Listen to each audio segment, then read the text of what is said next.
We know that people who have an animal in their home that they have a close relationship with are healthier. We look at the silver linings. What pets give us is unconditional love. So having a pet in the home is so important. It's great to also have an opportunity to educate people about what donkeys are like, what horses are like. We have 29 cows as well, and they're all so unique and special, and it's great to be able to bring that to people at home. A boy had PTSD from a very traumatic incident, and the duck in his hands was the first time he'd smiled in years. So we know that animal therapy as a whole is good. From the Zoomerplex in historic Liberty Village, theZoomer with Marissa Lennox.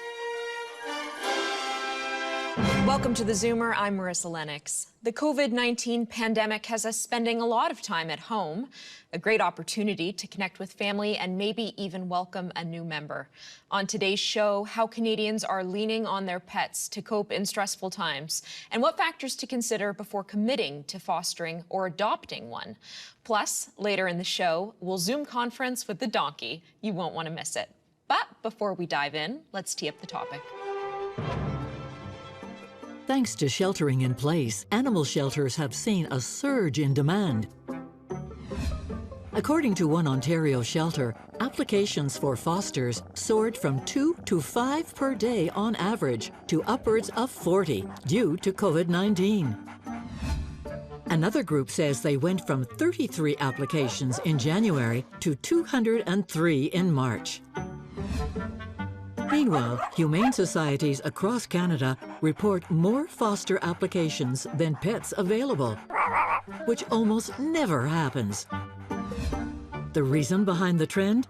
It's simple. As workplaces and schools shut down, Canadians found themselves with enough time on their hands to welcome a new pet into their lives,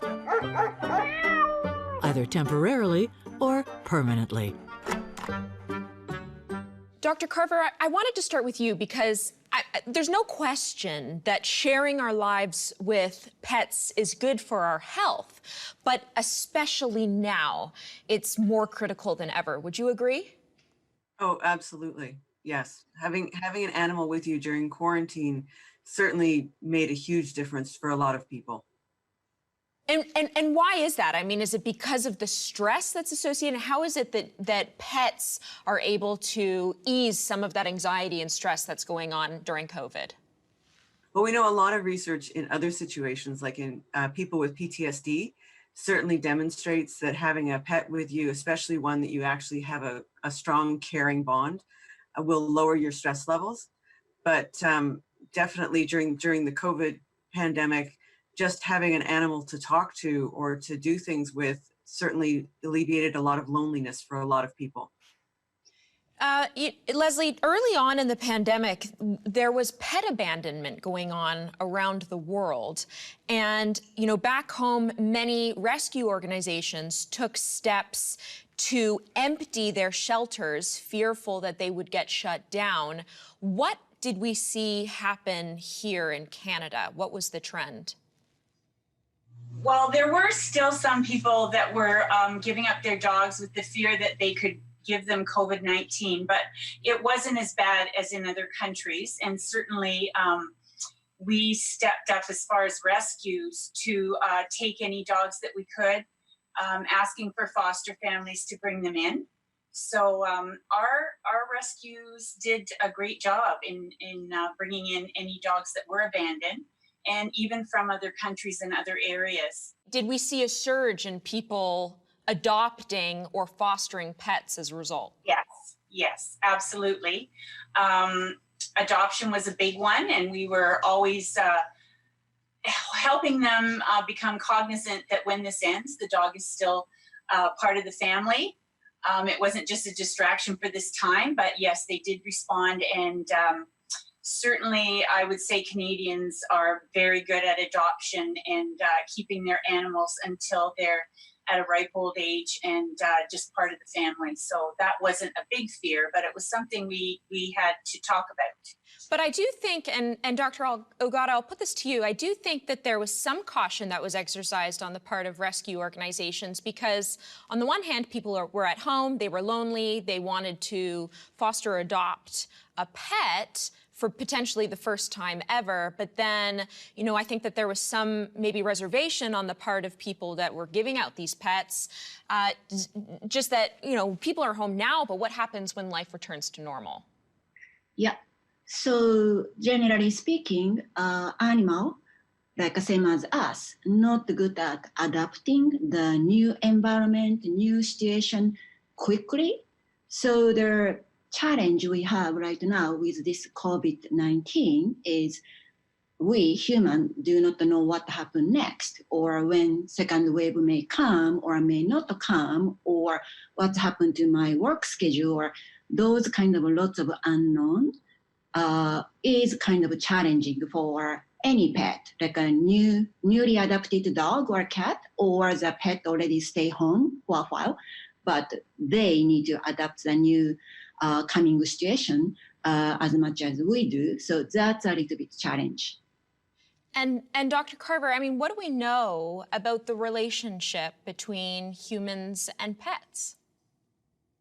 Well, we know that people who have an animal in their home that they have a close relationship with are healthier. They visit the doctor less. They express greater satisfaction with life. They have a tendency to get out more and interact more with people in their neighborhood when they live in an urban setting. Basically, the pets just enrich our lives. They make it more full, more meaningful, but it is important that it's a reciprocal relationship. So we don't see the same effects. For example, for people who keep a dog chained to a doghouse outside, they don't have the same health benefits and then social benefits as people who actually integrate them into the family and basically treat them like family members. Dr. Sandler, what would you say has been the impact of COVID-19 on families that have potentially expanded to include new members, and what the long-lasting effects of that will be? I actually think it's one of the positives within, you know, this awful pandemic crisis. So if we look at the silver linings, what pets give us is unconditional love. And the reality is we're all looking for human connection, and apart from our immediate family, we lose that within a pandemic like COVID-19. We can't see our grandparents, we can't see our immediate family and friends. So having a pet in the home is so important. And I would also say for individuals that are living by themselves, that don't necessarily or aren't in a family setting. So you know, young professionals, young individuals, even older individuals that are by themselves, having a pet gives them instant companionship.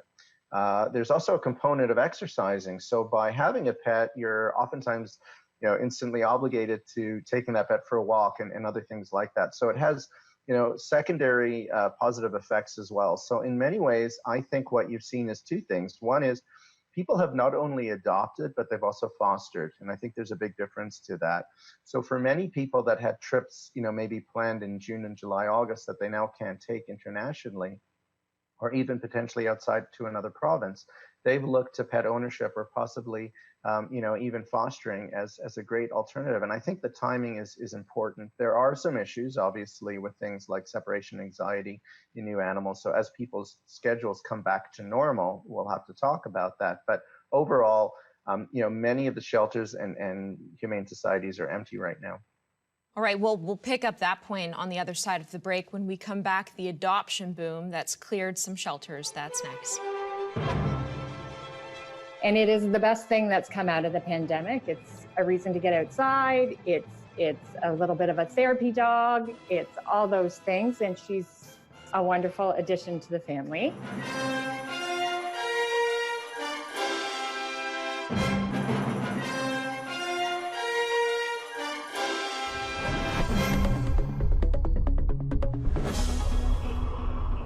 Self-isolation can take its toll on us emotionally, especially for those of us who are living alone. But in an effort to combat that depression, many have taken to adopting or fostering pets from the Toronto Humane Society. My name is Hannah Satropa, and I have little Wesley here with us today. This little fella just had his adoption interview virtually here at the shelter. We are so excited to see how it turns out and if he will land himself into his forever home.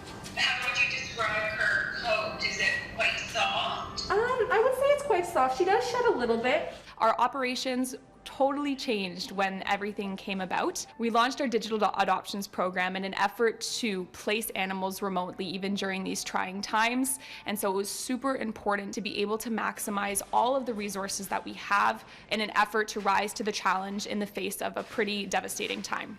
At the shelter, Daniela, we've seen that she absolutely loves her exercise. So to ensure that she is set up for success, she's going to need lots of walks, lots of belly rubs, and lots of toys as well. Cool.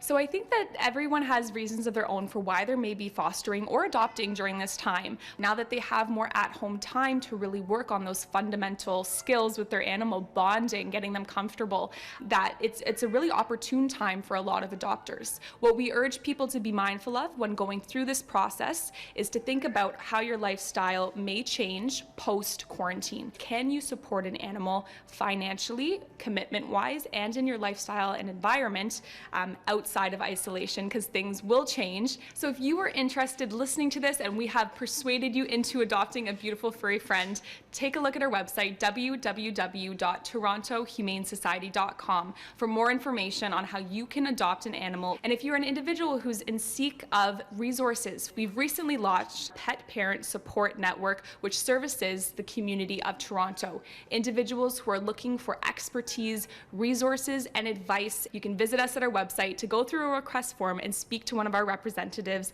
about the issue that you might be facing. So if you'd like to adopt a pet today, or if you're just looking for additional resources, visit torontohumanesociety.com for more information.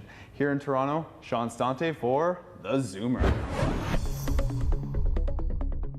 Thanks, Sean. It's clear that our canine and feline friends are in high demand. Now, Laurie Fitzgerald, a colleague and friend here at Zoomer Media, joins us now to share her story about why she and her family decided to adopt. Laurie, thank you for being here. Thanks. And who's this? This is Willow, and she is 11 weeks old. She's been part of the family for 2 weeks now. And we wanted I have two daughters, 20 and 22, and we've wanted a dog their whole lives, but our lifestyle didn't warrant a puppy, and we really did kind of want a puppy and since we're home 24/7, we finally, we call it the COVID cave, and gave in and got a puppy, and this is a result, and it is the best thing that's come out of the pandemic. It's a reason to get outside, it's a little bit of a therapy dog, it's all those things, and she's a wonderful addition to the family. So it was ultimately the pandemic that compelled you to finally take the step to adopt. Absolutely. A couple of years ago, we actually reached out to a breeder. We were considering, getting a puppy then, and the breeder was a good breeder and said, no, I reviewed your lifestyle and you're not a candidate for a puppy. I wouldn't give you one because you're not home enough. So since that time, obviously we're home, and they touched upon post-pandemic when I have to go back into the office, not work from home. But my husband's lifestyle has changed, and he's home more frequently.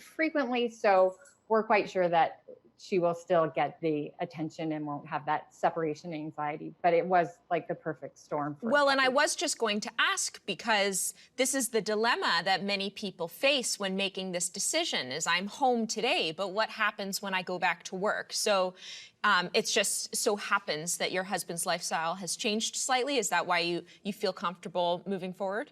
Yeah, and with my girls are in university, so their schedules are flexible now as well. And at Zoomer, they're pretty pet friendly. So on occasions, if we know no one's going to be home, I think I could bring her into work. But this window of opportunity has been great, because a puppy requires constant care, and we want to make sure that she's well behaved and trained, and you have to be on her 24/7. So it's been a good time. And by the time we're back into the office, I think she'll be fully trained. And the Zoomerplex, which is where we're taping this episode right now, has had its fair share of pets come through this building. So I can say that. Now, let me ask, what's it been like having her around? Oh, it's been amazing. She's really, she just makes me so happy. I now talk to my dad a lot more. He lives just outside of the city, and he's threatening to break social isolation to come and meet her.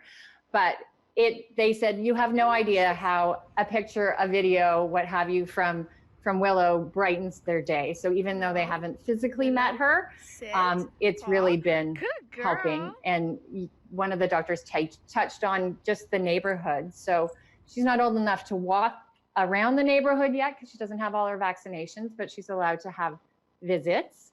So she's had a couple of play dates to date, and it's great because you get to know your neighbors, the dogs get to know each other. So it's just been a wonderful experience amidst all of this.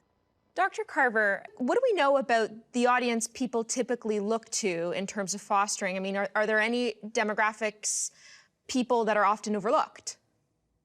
Well, older adults are a really important potential foster community, because you're looking at people who have a lifetime of experience caring for animals. You know, these are not inexperienced people who've never had an animal. Often they have decades of experience taking care of dogs or cats or other animals. And so I think they're very often overlooked, and they're a population that should really be recruited for this purpose, because they often also have settled lives. You know, they've been living in the same place for a long time. They're not moving around. They're extremely stable.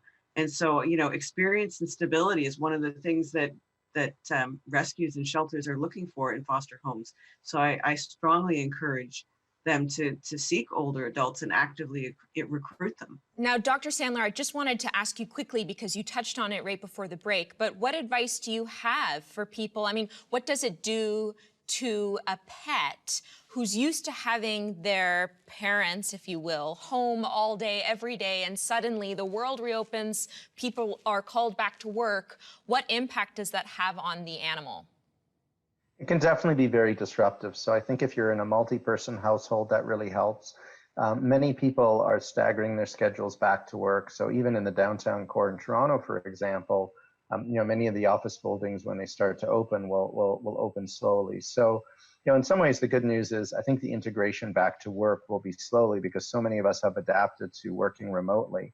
And even clinics, for example, you know, have adopted telemedicine, similar to the human side. So for the last, you know, essentially 12 weeks, certainly in Ontario and other provinces, you're seeing a major uptake in telemedicine. So that's been very, very positive as well. I think the big thing is slowly getting into a routine with new dogs, even if they're not puppies coming into the house, having a crate, you know, having a special space where they can hang out and feel really safe is important. So the idea of crate training through all of this, I think, is pretty critical. One of the things that's been difficult is because of the social isolation and social distancing, it's been hard sometimes to, you know, have younger dogs, for example, really socialize with other dogs in the park, for example, because many of the parks have been closed, especially dog parks. So, you know, I think the big thing is just they're getting a lot of TLC and love and attention, hopefully from multiple people. And I think with integration back into, you know, the real world, I think it should be okay for the most part, especially if people's schedules are changing slowly. All right, thank you, Dr. Sandler, for that, and Lori for sharing Willow with us. When we come back, can your pet get COVID-19? What researchers are saying when it comes to potential human to animal transmission of the virus. That's next. If you tested positive, you need to self-isolate from your pet as well. So from an extra safety precaution, especially with cats.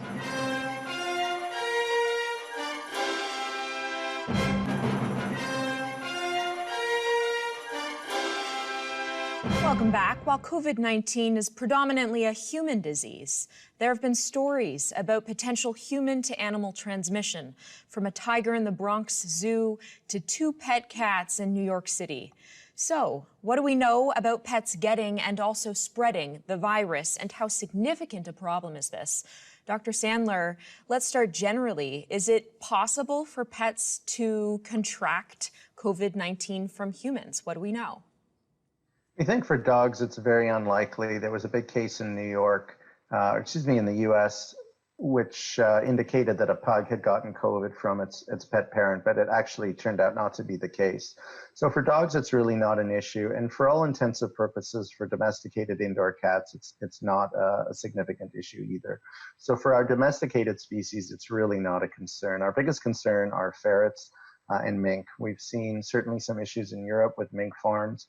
We have seen two reports of transference from large populations of mink within a mink farming situation to people working on the farms. But out of the 50,000 cases or so in that particular country, I think 19 have been related to it. So for the most part, for domesticated animals, certainly in the Canadian circumstance, it's really not an issue. That being said, veterinarians across really Canada and the world have said if you are experiencing signs of COVID-19, if you have a fever, if you have a cough, if you're feeling flu-like, or if you've tested positive, you need to self-isolate from your pet as well. So from an extra safety precaution, especially with cats, it's important to do so. What do we know about, so for example, a lot of people at home with their dogs are wondering about whether or not they can go to a dog park and let it off leash. What do we know about animals being reservoirs and potentially spreading it to other animals? So the concern is that if you're actively shedding the virus, whether you know it or not, so if you're a subclinical carrier or if you're actively involved, if you will, within a COVID situation, the concern always that is if you're sneezing or coughing, that these nano or microparticles of virus will end up on the coat of the pet. And so is it possible for the virus to be shed from one animal to another and then ultimately to a human being via the hair coat? Again, it's possible, but very, very, very unlikely in those situations. The bigger concern initially back in March when the dog parks were closed is that if you have a group of pet owners very, very close together, letting their dogs off leash, that's great. But suddenly you have a situation where they're not necessarily distanced enough. They may or may not be wearing masks. And again, there's the potential for spread in that situation. So when the initial outbreak occurred, many of these dog parks were closed in the same way that the parks were. They just didn't want, public health didn't want individuals very, very closely associated. Leslie, let me ask you, tell me a little bit about the therapy dog program adapting in the world of COVID. Well, it's really hard right now because we don't know what's happening. It's all up in the air. But for us, our program is all about touching. It's very tactile. We're very close to people. So we have had to stop all visiting. And of course, our facilities and our schools also did not want them there when all this happened. And understandably so. But right now, we're just talking about how we can keep our paw print in the community and reach out to our people, our clients, and make sure they know that we're still here, we're caring for them, and helping them in other ways. So we have a virtual library, things like that. And our teams are joining, school classroom meetings. And we have pen pals, our dogs have pen pals. There's all kinds of things we're doing, but we're missing that tactile part of the visit, which is huge, a big part. We've even got videos that are interactive. If a lady in a nursing home throws a green ball, you can see a dog burst on the scene, going after a green ball, those kind of things. So we're trying to keep them active. We have dogs dancing and singing and all of those things. So that's where we are right now. But the tactile part is missing. It's very difficult for the dogs, very difficult for our clients. Well, and you mentioned difficult for the dogs. Dr. Ogata, can you speak to sort of the stress that's been put on animals right now? Currently, there are lots of studies showing about half percentage of the dog might have some sort of the anxiety disorders, although the degree is very different. So if your pet already had some sort of anxiety, then this kind of situation is a little bit challenging to these individuals more than the animal who has less anxiety disorder. So what advice would you have then as we ease back into it? If the degree was kind of the very severe, then definitely speak to your primary veterinarian. And oftentimes, primary veterinarian can refer your pet to the board-certified behaviorist like us. So communicate with these experts. All right, thank you for that. When we come back, an Ontario farm is offering up some cute companions during your time at home. That's next. How can we get these lovely little things in the hands of clients so that they can have the joy, because there is so much joy in working with and playing with a little duckling.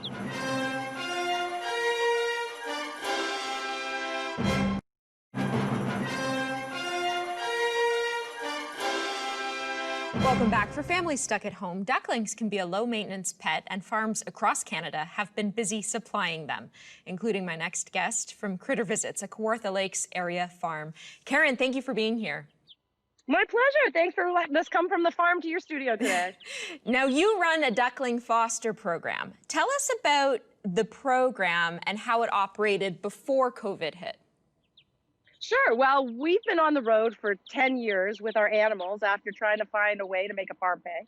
And right when we started the program 10 years ago, we had our miniature animals being lent out to photographers for Easter minis, where they would have live animals on set just before Easter. And then we'd open it up to the public for having ducklings on loan instead of chocolate for Easter. And the program would kind of fizzle out after about 10 days. People were busy and their lives would go on, but it was really awesome to have baby ducklings in their homes and letting them grow for about a week to 10 days. And then COVID hit this year. Well, and then COVID hit, and what happened? Well, because it hit right around March break, the photographers were about a third of the way through their sessions and they all had to cancel. So we had all these hatches going on, and I'm like, well, we're just going to open it to the public earlier than we usually do and see what happens. And it happened. And it happened. And they told two friends, and the ducks went out the door, and then we kept hatching. And right now we're just having a ball with many, many ducks all over Ontario going out from our farm. So how have you adapted then? I mean, have your phones been ringing off the hook? Well, it started working with an email to make a booking with us. And it got so busy that in May, we went to an online booking program because we couldn't manage the number of bookings we were getting. And we were shying away from media because it was having its own legs. Teenagers that didn't want to get out of bed, had lost their social connection with all their friends, found out about our duckling, and all of a sudden, ducks are social, and they got social with the ducklings, and then they got social with their friends who also wanted ducklings. And through TikTok and Facebook and Instagram, all of a sudden our ducklings were everywhere. And the calls kept coming in, and we had to work with other hatcheries and other breeders that I've been dealing with for 10 years to keep the numbers up. So while it started as fostering, it became to how can we get these lovely little things in the hands of clients so that they can have the joy, because there is so much joy in working with and playing with a little duckling and watching them grow. For moms, it's a short-term project. They have to come back to the farm. Bylaws say you can't keep a duck in Toronto and many other cities, but you can keep them for a little while. And we help through that process with our manual, with the feed and the kits that we supply to the clients for the fee that we have as our rental fee, our fostering fee. And then they come back and they live down in our pond. There's about 300 ducks down in our pond right now. And it's quite amazing to have them all running around and splashing around. So people are taking the ducks home with them for a period. Yeah, so they get to come to the farm to pick up, and then they get to bring them home and keep them as long as they like. Some people are done after about a week. Other people keep them for a month and a half until they're fully feathered and they've got their quacks instead of their peeps. And they get to go for walks down the street because the ducks will follow them, and have them swimming in the bathtub. Whether they get in or not, that's up to them. But my daughter's been in a tub with 65 ducks one time with her bathing suit on and swimming around. Frankly, it's no different than a lake where ducks and fish poop anyway. Okay, but as long as you sanitize when you're done. So can you tell me a little bit about the temperament of a little duckling? I mean, they're so cute, but... Well, they like to be warm. And so the first thing they'll do is, it's a bit breezy here today, but it's quite warm. They'll want to cuddle up. So it's really easy to get your little ducks to snuggle into you and to pet them.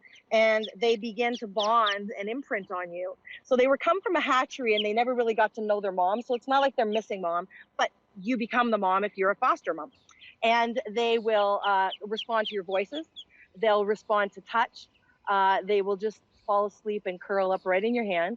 And even when they're bigger, they'll still follow you around and respond to food and voice and touch. And so that's the kind of thing that COVID's kind of calling out for. We're not allowed to hug our friends and our grandmas and our moms as much as we want to when you live in a different household. But you can certainly give all that loving to a little duckling or a pair, because minimum 2, and they will respond back. And so there is that exchange and that animal therapy that is always really good in times when depression and over emotions and over the top teens are just not coping really well. And how has the feedback been so far, Karen? Well, we have had such amazing feedback from our clients, unsolicited testimonials that say, my daughter gets up in the morning, or one of the testimonials was that a boy had PTSD from a very traumatic incident, and the ducks in his hand was the first time he'd smiled in years. So we know that animal therapy as a whole is good. And when you don't want to get into having a cat or a dog, which is a very long-term commitment, having ducklings allows you to have that connection with an animal, to be able to have your emotions poured into something, to love them, to let them grow up. And part of it is the release as well. So we know that the clients are having cheered kids.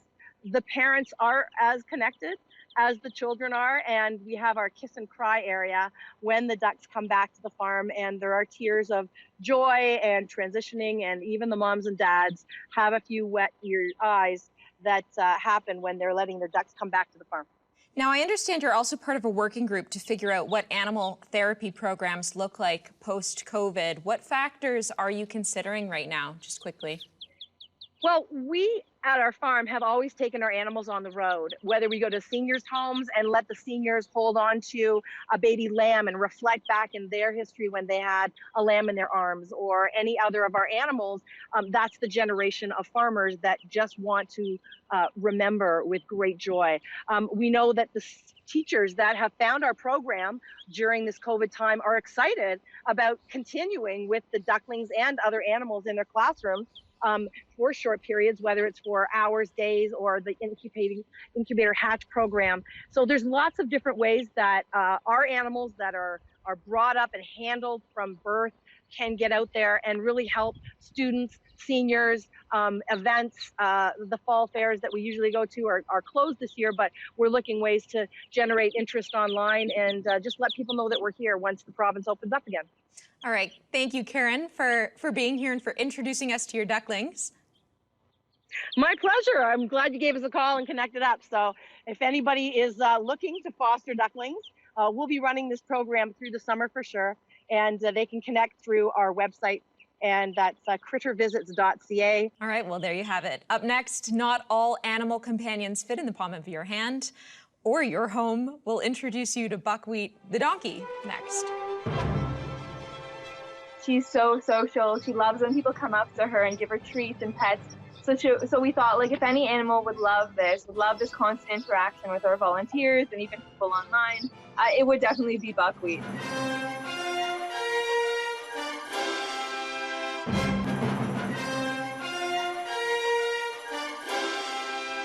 Welcome back. COVID-19 has forced many businesses to rethink how they operate, including the Farmhouse Garden Animal Home in Uxbridge, Ontario. Edith and her donkey Buckwheat join me now to discuss how they've survived the pandemic and in turn helped others too as well. Edith, thanks for being here. Hi, thanks for having me. Tell me a little bit about your sanctuary, the way you operated before COVID hit. Yeah, so all of our fundraisers are they have kind of a twofold mission. One aspect is, of course, to raise money to care for all of the animals that we have here. But we also want to provide an educational opportunity and give people a chance to see animals that they otherwise wouldn't be able to interact with, whether they live in the city or they're too far from us. So when COVID hit, we thought this is a really great opportunity to bring people to us who otherwise wouldn't have the sanctuary accessible for them. And so you introduced virtual Skypes, Zooms, virtual video conferencing with your animals. Is that right?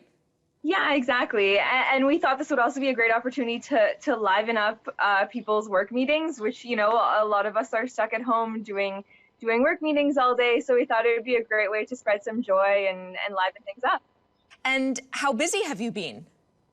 We've been very busy. We've done, I think at this point, over 100 meetings with Buckwheat. And yeah, no, it's been amazing. And it's been so great for us to have these funds coming in, because otherwise we wouldn't be able to care for the animals. So, and it's great to also have an opportunity to educate people about what donkeys are like, what horses are like. We have 29 cows as well.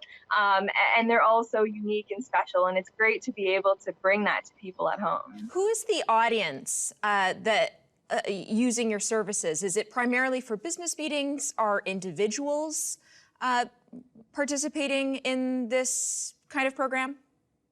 Originally, we were kind of geared more towards corporate meetings, but the turnout has been so varied. We've had so many birthday parties. We've had like primary school classes. We've had just families that are checking in with each other on Zoom on the weekends. So it's really every call, every submission we get for a call with Buckwheat is completely different. It makes it pretty interesting. And walk us through how someone can engage with your farm and with Buckwheat. I mean, what are the steps that they need to take in order to get there? Yeah, so first you can go on our website. It's www.farmhousegardenanimalhome.com, and we have a little tab there for Buckwheat's meetings, but we call it the meeting crasher, and you can click there. There's a form you can fill out where you can specify the time, date, and we try to customize it for every person. So if, for example, if it's a surprise, we can have it so Buckwheat's face pops up first, and everyone has that kind of cool shock at first. So it really depends on what people want. Sometimes people want a tour of the whole sanctuary, so we can do that too. So once we get your form, we connect with you, and we set a date that works for all of us. And do you anticipate continuing this program even after things return to normal, if ever we get there? Yeah, well, I think we'll definitely be continuing some form of online live streaming model going forward, because it's been, like I said, such a great way to tap into an audience that would otherwise never even known that we exist. We've had people from all over Canada, even in the States. So while we obviously really hope to open our doors soon for people to come visit us in person, we think it's really awesome to continue being accessible via live stream as well. Edith, let me maybe close out this segment with you. Now, you have a number of different animals that you put on camera, is that right? Yeah, and we have a horse, donkey, cows, chickens, ducks. And I have to ask, I mean, how did the concept of putting a donkey or a cow on camera come about? Well, we specifically focus on Buckwheat because we noticed how much she loves interacting with people in real life. She's so social. She loves when people come up to her and give her treats and pets. So we thought, like, if any animal would love this constant interaction with our volunteers and even people online, it would definitely be Buckwheat. And that's why we focus on her. But we'll also do tours around. Like, the cows are just hanging out behind me. They still love the attention. All right, well, thanks for joining. We need to take a short break. When we come back, final thoughts from our panelists.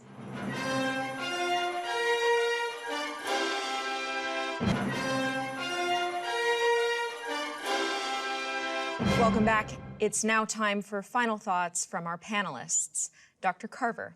I just thought that when I was watching Buckwheat's story, I thought, I think part of what's happening now is we're getting benefit not just from the amusement of seeing animals, but we're actually getting benefit from the meaning. People want meaning right now, and connecting with farm sanctuaries or rescued animals gives them a sense of purpose, and they're actually doing something positive, something that's adding benefit in a time where there's so much darkness. So I really wanted to just highlight that meaningful activities are so important for people when they're experiencing so much loss and confusion.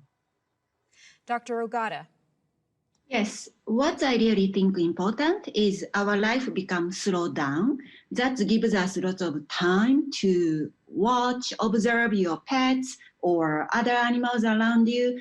Then you can actually interpret their anxiety, their behavior, or what they need. Probably that can reflect what we need as a human. So it's actually the good mutual communication time when you have a more time at home. Or I hope actually some company may think about to allow the employee bring their pets at work more. So I think from this, we may learn new structure of the society, community that might be mutually beneficial between pet and then humans. Dr. Sandler. What this pandemic has shown is that the interaction between people, animals, and the environment is not only what has potentially caused this outbreak, but also what potentially can help solve many, many issues.